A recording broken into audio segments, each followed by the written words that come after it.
Hey, what's up, family? This is Conversations with Cobi, where we talk to engaging people about interesting topics, life, success, and sometimes technology. So today I wanted to come to you with an idea. People have been talking about a lot of things right now and saying that we're socially distancing is normal for everybody to talk about. But I think that's a misnomer. That's a mistake because I truly believe that as we're physically distancing, a lot of people are socially connecting. So today I'm going to connect with my brother, Turron Davenport. He's an author. He's been a beat writer. He's been a football player. He's also currently the ESPN NFL Nation's Titans reporter. So I want to bring in my brother, Turron Davenport. What's up, my brother? How you doing? Oh, we got some technical difficulties. Look like he froze up a little bit. Well, I'm gonna sit here and talk to you. This brother is dope. I known him in college. Uh, I've seen him his report work. He has a book called What Football Taught Me. He also has another book. It's about Carson Wentz and the Eagles. He also did another book also about the Eagles coach Doug Peterson.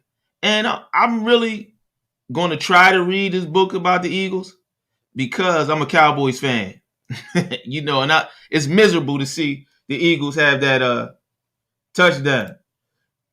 So we're going to try to figure out what's going on with Turron, but I'm going to continue to talk to you with Conversations with Cobi. Now, this time is one of the first times I have to keep going and keep everything going. I think Turron is back. Yeah, I'm here now. Yeah, I don't know what happened, man. Sorry about that. It's all good. It's life, man. You got ups and downs as long as we keep getting up like burpees, right? Yeah, no doubt, man. It's 2020. You know what I'm saying? We rely on technology and we see how much it could be good, but how much it can mess us up too, man. That's what I mean. My bad. Yeah, it's all good, man. So I was telling people a little bit about the few of the books you wrote. I'm gonna come back to that because I know those two books I'm gonna struggle to read because I'm a Cowboys fan. So I'm gonna do it. But I want a lot of kids, are struggling to try to do some of the things you're doing. Whether it's write a book, to be on ESPN is a beautiful thing for a lot of people. Sometimes that's the end goal. But tell us about the beginning, that kid from Phoenixville, and how that was for you in that beginning to who you are now. Yeah, man, it's really been crazy. You know what I'm saying? I always loved football. At first I lived in New York, then moved to Phoenixville, and it just in that process, especially, that time I spent in New York, I really learned to love sports, you know what I'm saying? Because it's so major, in that market, but it just played the sport, all my life and wanted to move on and play after college, and it didn't happen, but still carried on that love, man. And that's really what it was just every Sunday watching the game. I was always a 49ers fan, so I know as a Cowboys fan, we kind of shouldn't get along, but it's all good. But watching Jerry Rice and John Taylor and a lot of those guys, man, it just made me really love football. And obviously, being in that Philadelphia area, watching Randall Cunningham, that you just learn to love football. You know what I'm saying? I love baseball too. I'm still a Mets fan to this day. Been that way since 1983, and I always want to be that way. So you just love sports, and one of the things that I always found was just how you could lose yourself in it, no matter what is going on at home or in a relationship. You need a little short, with the high school love and all that stuff. No matter what's going on, you forget about that when you're out there on the field. So I always loved that part. It was like therapy. Okay, I got you. That's interesting. You said something interesting in that statement about like you have a level of resilience. You glossed over it. You glossed over it real quick, saying one of your goals was to play at another level. And I'm pretty sure you had some other setbacks earlier than that. How did the setbacks shape you to who you are now, to that progress to get you where you are?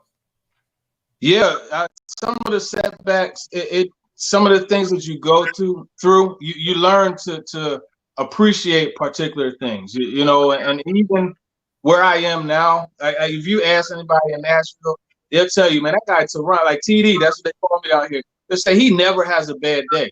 And it's because I had so many bad days. So you learn to appreciate even a bad day, quotation marks, that you may be having. And that's really what it is.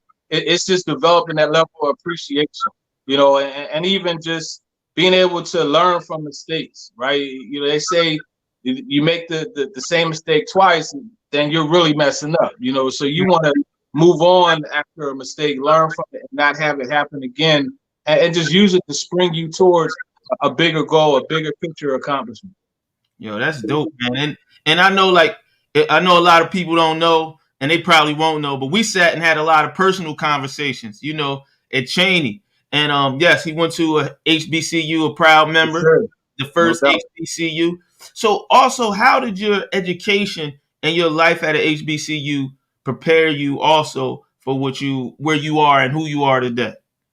Well, networking, that's something that was huge. And I think life at a HBCU, I mean, you learn how to make the best of what's available to you.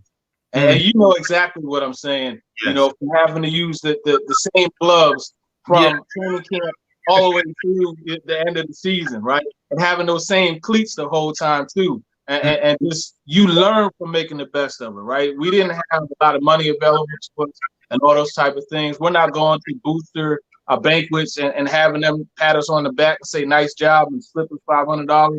That wasn't happening. So guess what you connected with? Oodles and noodles, right? You learn how to make the best out of those type of situations. Yes. And you just learn how to live, really.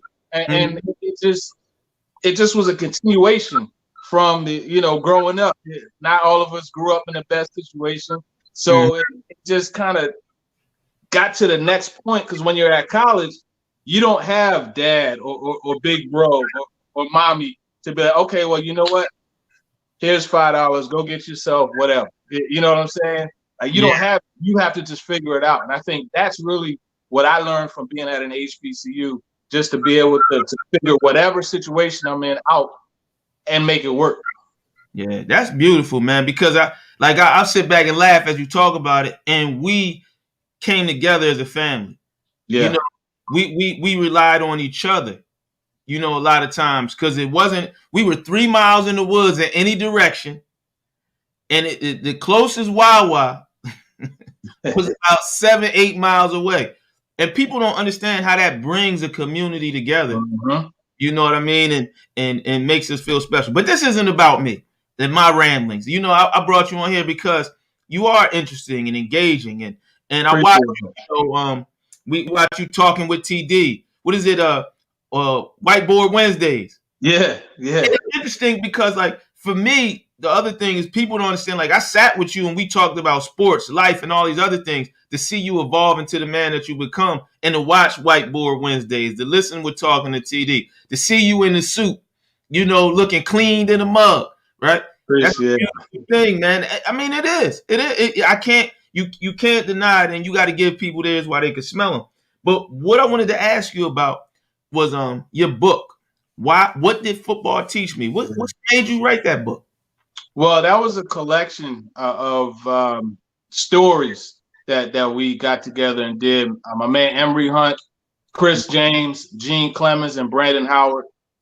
Brandon Howard writes for The Athletic. He does a lot of fantasy football work, as does Emory Hunt, but he also does stuff for CBS, and he has his own program called Football Game Plan. And that's where Gene and Chris came in. And we just all came together, and we wanted to do a book, because around that time, that was when the whole concussion thing was really opening up. And so many people were saying, hey, you know what? There's no way you can let your kid play football. So we wanted to open up some of the stories of how football can teach you a lesson for life. And really, the sport of football is so much like life. Personally, you get the ball, you run, you get tackled. Even if it's a hard tackle, you get up, dust yourself off, and you say, hey, give it back to me. You know what I mean? And it's just the same in life, right? You go through something, you get fired for, you get a demotion at work. Okay, cool. I got knocked down. Let me dust myself up. Hey, bring me something else. I'm going to go get a job somewhere else. And that's what football teaches you. And I think it was really important to do that, and not only tell our own stories, but talk to people like John Harbaugh, like Steve Smith, like Ed Reed, like Ronnie Lott, you know what I mean, and get their story. But then also talk to some of the ladies that play professional football. So you see, it's not just a lesson that men learn from football; it's also a lesson that women can learn and women can play football. I think that's important, especially as a guy. You know, I got 4 daughters, so I want them to see that if there's something they want to do, they can go ahead and do it. You know, and that's one of the things that I really liked about doing that book. And then we paired it with another book called Football: A Love Story. And in that, we got people to talk about what they love most about the game and why they fell in love with it. So they married together perfectly. That's awesome. And you mentioned something about getting up, shaking yourself off, and getting it again. And I see that evident in your growth. You know, from writing in Philadelphia to Baltimore, you know, to San Francisco. Now you in Tennessee, and each step was an improvement. So you asked him, give me the ball. What was different? What was different in those markets that you were in, like writing in those markets and things of that nature? Things were a lot more laid back in San Francisco, which is where I first got my start. I wasn't living out there. And that's another thing you learn about football. And going back to what we said about going to an HBCU, you make it happen. You know what I mean? And in that situation, like I say, I wasn't living in San Francisco. I was living in Coatesville, PA. You see what I'm saying? But still, I was going to 10 to 12 49ers games a year.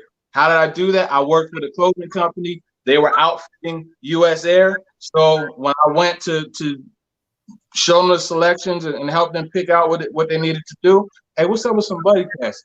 You know what I'm saying? So it was round trip going to San Francisco for like 147. I footed that because it was worth it. It was an investment to me, and it was kind of like paying for college all over again. You know, so that environment, it was laid back. It was really relaxed. Our fans weren't as intense. You know, so then I went from there to Baltimore, and here it is again, making it happen. I'm driving an hour and 40 minutes each way every day to go down to camp, you know, and go to practice and all that stuff. That's when it started to get a little bit tougher. You know, one of the things I noticed is in the Northeast, just the passion and the knowledge is a lot different than a lot of other markets. But it really opened up when I got to Philly. You know, and I had already known the market, obviously, living in that area most of my life. But then you really start to see, you know, how much fans demand of not only the team, but the people who are reporting on the team. And that's where I was kind of driven to really take it to the next level.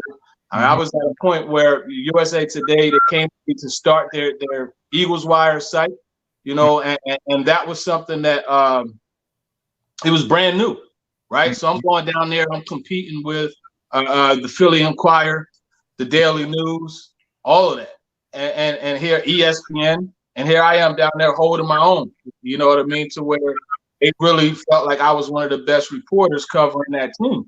And that led into TV opportunities. And that's one thing I also learned about the Philly market is opportunities are so abundant. And it's funny because I was hesitant to enter the Philly market. That's actually why I went to Baltimore first, because I was like, you know what? I can just go in there and take that over. It didn't happen. You know what I mean? And I'm not saying I took over the Philly market, but I made a pretty good imprint, you know, there, whether it be digital, TV, and radio. Had all 3 of those things going on, and that's where I really learned how much you could really impact just by being unique, being knowledgeable, and just keeping it 100. You know, that's really the bottom line. And now here in Nashville, it's really interesting because when you have this, you know what I mean, and you approach anybody, it's so much different, right? It comes from such a different level of command. So that's something that has been pretty cool. It has opened up a lot of things. Like I have a story on Derrick Henry coming once in the first round of the playoffs. And and it was crazy because, like I said, I've always loved football. You know what I mean? So being able to send an email, hey, listen, I need to talk to so-and-so. And the next day, Sean Alexander is calling my phone and we're talking for 15 minutes just like this, right? Or at the same time, getting Adrian Peterson to talk shop with me. You know what I mean? Then turn around and texting Eddie George, busting it up with him about cheesesteaks, and then getting right into the meat of the conversation about Derrick Henry, like that's not something that's always available to you. And it's been more than this. This summer I did a post on AJ Brown. No problem. An email, a text to AJ, hey, let's talk. Email to Seattle. Wow. They got DK Metcalf for me. No problem. And that's the thing that I noticed here, and even with the platform that ESPN provides, it's just a different level of command, and that's really dope, man. It's helped make my job a lot easier. Yeah. Now, well, it's beautiful to hear that, man, and to see that, and as you talk about all those things, watching how you kind of bring that together. Because I saw you, it's kind of funny. I didn't see the other thing, but when I see you got the Philly, you were in control of everything then. You had your personality. You had your style. You knew the game. And so you were in control, and how that manifested. And then to turn around and see you in Tennessee. And I'm going to tell you, shout out to Tennessee. I got 8 sisters. Yeah. 4 of them graduated from Fisk. I got 1 in Meharry. I'll be down there. We hanging out. Yeah, definitely. Let me know. We gonna connect this time because last time we didn't, man. It's so when you go there, sometimes it's you so in and out. Because I was at training camp when they first got Mariota. Oh, really? Yeah. Okay. That's one of my things. I'm trying to go to every training camp. Yeah. Possible. And I've been in New Orleans when they was in West Virginia. Oh, hot. Yeah. Humid. But it was in the mountains though, so it was a little different. Mm-hmm. I've been to the Eagles. My goal is to go to the Cowboys though. I'm gonna go to the Cowboys with cowboy boots on and a hat. Go out to LA. Yep. Oxford. So we gonna have some fun. But we gonna get out there. We gonna get together and do some stuff. But I'm not done. We don't want to get too far off. So hey man, keep it rolling. Now where you're at, right? Like as you think about success, right? Success means a lot of things to a lot of different people, right? And I want to know what success kind of means to you. That's a good question. Success to me means being at a level, but always strategically mapping things out to advance even further.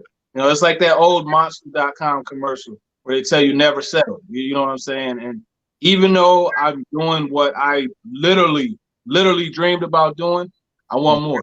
You know what I mean? And that's why I think it's always good to plan and strategically put things in place for things that you want to do and advancements that you want to make in the future. So in my opinion, that's what success is. It's having something that you really want, but understanding that there's more and just continuing to strive for that. Dope, man. That's dope. You left us with a lot of insight today, man. I want to know like now where you are. Cause I know things, like I know you go back and talk to kids. I know you've been in Jersey talking to football teams. What do you feel what advice would you give for a brother like you that started off in high school or whatever? Like what kind of advice to get them started? I think really the biggest thing is to never lose track of what your goal is. You know what I mean? And within that, fall in love with the process. I love to watch motivational speakers. I don't know if you ever heard of Inky Johnson, but if you haven't, look him up. Anyone that's watching this, if you haven't heard of him, look him up because, that dude will have you starting every day on fire. You know what I mean? And just things that he says. And one of the things that he's always said is fall in love with the process. And if you fall in love with the process, it's going to make you appreciate the prize that much more. But at the same time, you can't lose focus and lose track of what that prize is. And there are so many things on this available to us that could sidetrack you. It could be anything. Money, you know what I mean? Pursuing a young lady, it could be anything. So focus on what it is. And the thing that's always interesting is if you focus on that goal, you're not going to lose that goal, right? And it's just like the old saying goes, I'm going to leave that one out because I don't want to offend anybody.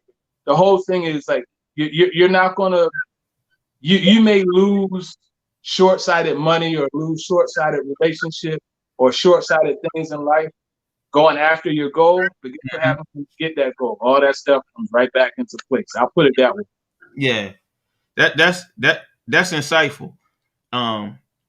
So you do this, you do the traveling, you do the multimedia, the podcast, the radio, the TV, and you're a father. Yeah. Tell me a little bit about that. Like how did it change you? That's really it's what drove me to get to this point, honestly, because the way it was before, I was literally working 2 full-time jobs. You know what I mean?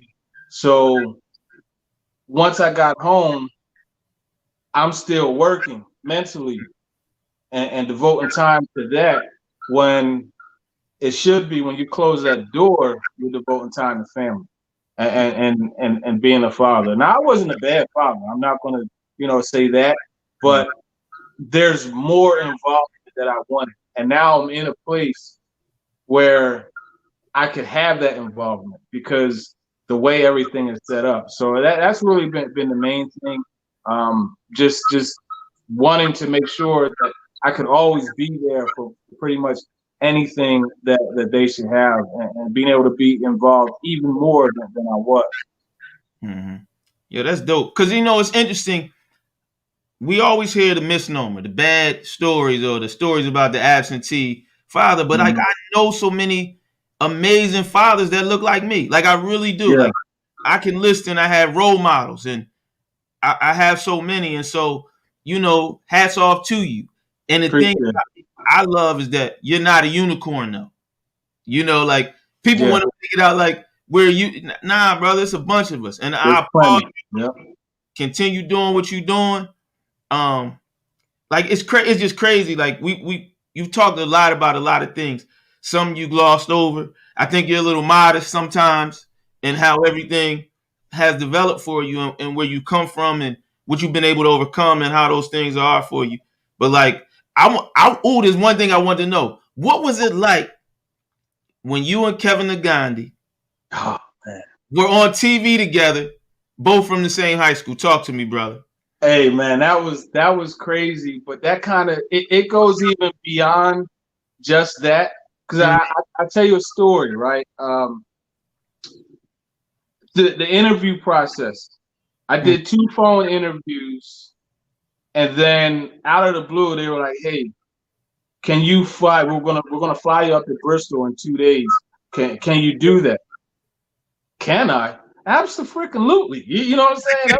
That's what I'm thinking. I was like, yeah, sure, definitely. So I fly up there. I have dinner with 2 of the deputy editors. I'm just talking, and this goes to something too. Just to say this: always know how to sell yourself.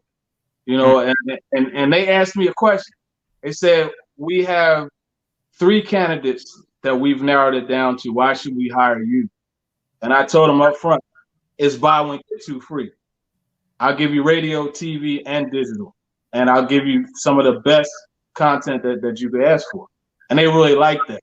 But then what turned around to get us back on track about this thing with Kevin, during that interview process, that following day, the Friday, where it was an interview from 9 a.m. to 3 p.m., we had a lunch period, which was also an interview. So we're leaving the cafeteria. We're walking back to the building where all the studios are, right? Mm-hmm. And I hear this, "Hey, Turron."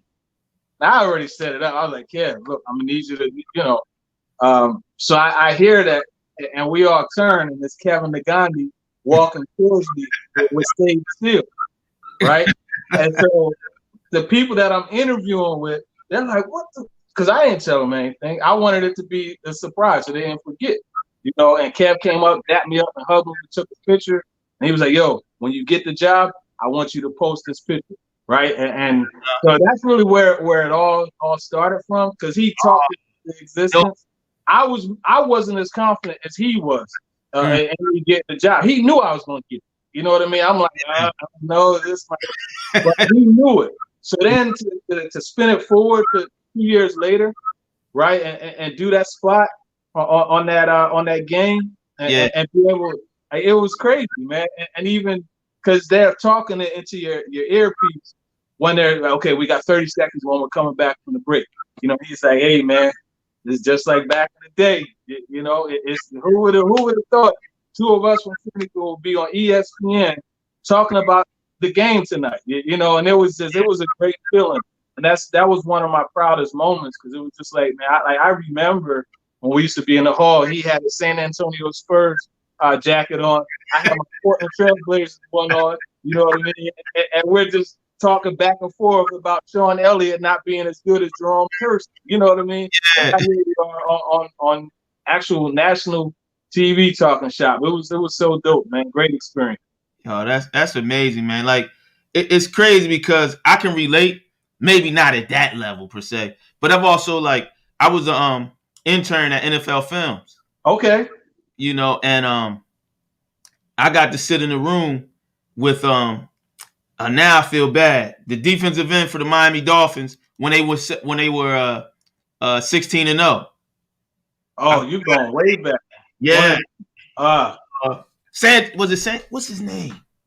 I feel bad. I can't remember now. But to be able to be in the room, listen to him, and experience that, you're like, yo, how the hell I get here? Yep. And then the other experience, and I'm gonna leave because I'm talking too much about me. Is when I worked cool, man. For CBS 3 as a part-time news editor. So they had the first staff meeting, and they call out the new employees, and Yuki Washington's in the back, and he screams out, Cobi! That's what's up, man. So, you know, Yuki is the coolest dude, but that was one of those moments like, yo, who would have thought? Right. Who would have thought some dudes at True Hall, you know what I mean? And because I didn't forget, I used to walk around with that hat on flipped up. I remember all that, you know what I mean? Who would forget that dude would get a shout out from Yuki Washington, you know what I'm saying? Because y'all are homies, man. That's so dope, man. It was beautiful, man. But look, I don't want to hold you up. I want to thank you for everything. Please check out his books. Carson Wentz, A Football Love Story. What Football Taught Me. And I'm not going to talk about the other one because it hurts my feelings. With Doug, you can tell him. I'm going to let you plug it, but I can't say it. Yeah, it's A Team Makes a Miracle, and that's about that 2017 Super Bowl championship season. I believe that was the year they went to Dallas and spanked your Cowboys. But, you know, we won't get too far into that. Well, brother, please, if you're listening, like and subscribe. Also, check out Davenport, Talking with TD, Whiteboard Wednesdays. Yo, he does a phenomenal job. One of the most knowledgeable guys that talk about and breaks down the Tennessee Titans and their offense. Do your thing, man. I'm extremely proud of you. Appreciate it. Back, we're going to sit and bust it up. And when we go to when I come back to Tennessee, I want to get some hot chicken. Yeah. And we go to BB King's. I ain't like all the other spots when I was down there, but I can sit in BB King's. All right, I'm going to show you a couple spots for sure. All right. Take it easy, brother. Much love. Much love, man. Appreciate you.